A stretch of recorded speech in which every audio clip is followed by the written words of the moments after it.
ایک عورت بیوہ ہوئی یا طلاق شدہ ہے لیکن اس نے عدت پوری نہیں کی تو اس کا کیا گناہ ہوگا اور اس کے بعد اس کو کیا کرنا چاہیے؟ ایک عورت بیوہ ہو گئی یا اس کے شوہر نے طلاق دے دی ہے جی اور عدت میں ہے، ہاں لیکن عدت پوری نہیں کی اس نے، وہ نکل گئی گھر سے کسی کام کے لیے نکل گئی، جیسے عدت کے لیے اس کو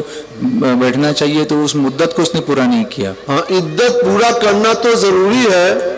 اور عدت کے دنوں میں اس کو اپنے گھر آنا چاہیے اور بلا ضرورت گھر سے باہر نہیں جانا چاہیے۔ قرآن پاک میں اللہ تعالیٰ فرماتا ہے لا تخرجوهن من بیوتهن ولا یخرجن، نہ تم لوگ ان کو ان کے گھروں سے نکالو نہ وہ خود نکلیں، اس لیے عدت کے دن گھروں میں رہ کر ہی پورا کرنا چاہیے۔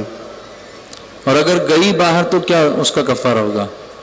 اس میں یہ دیکھا جائے گا کہ باہر کیوں گئی وہ، جی کوئی مجبوری ہے، مثلا کوئی بیماری ہو گئی ایسے کہ ڈاکٹر کے یہاں جانا ضروری ہے، جی اس کی بغیر کام نہیں چل سکتا تو مجبوری ہے، جائز ہے۔ یا کوئی بیوہ ہے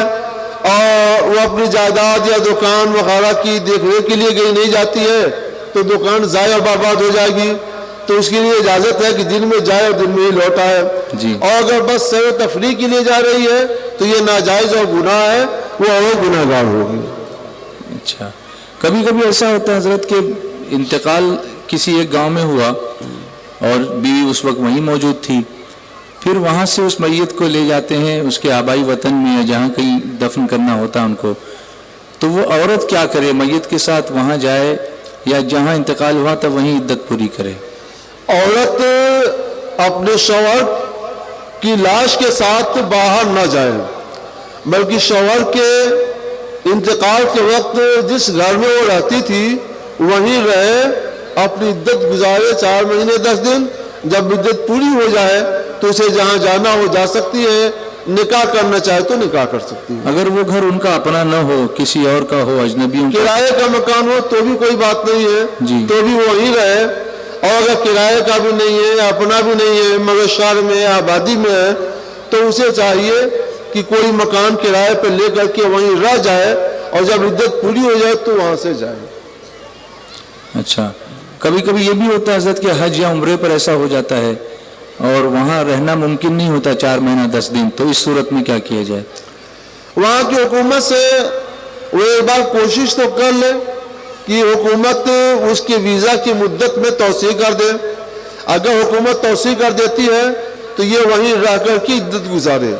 اگر اس پاک اور مقدس جگہ پر اس کو عدت گزارنے کا موقع نصیب ہو جائے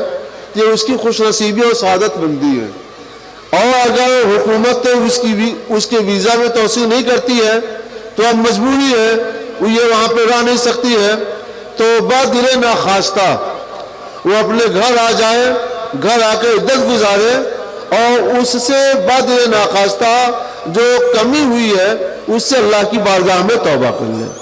اور یہی ہوگا کہ اگر اس نے ایسا کیا کہ وہ میت کے ساتھ چلی گئی اور عدت پھر وہاں جا کر پوری کی تب بھی وہ توبہ کرے تو بالقصد کر رہی ہے نا، بلا وجہ کے لیے، جی تو کھلے توبہ گناہ گار ہوئی، جی اور بہرحال توبہ تو اس پر ضروری ہے۔ جی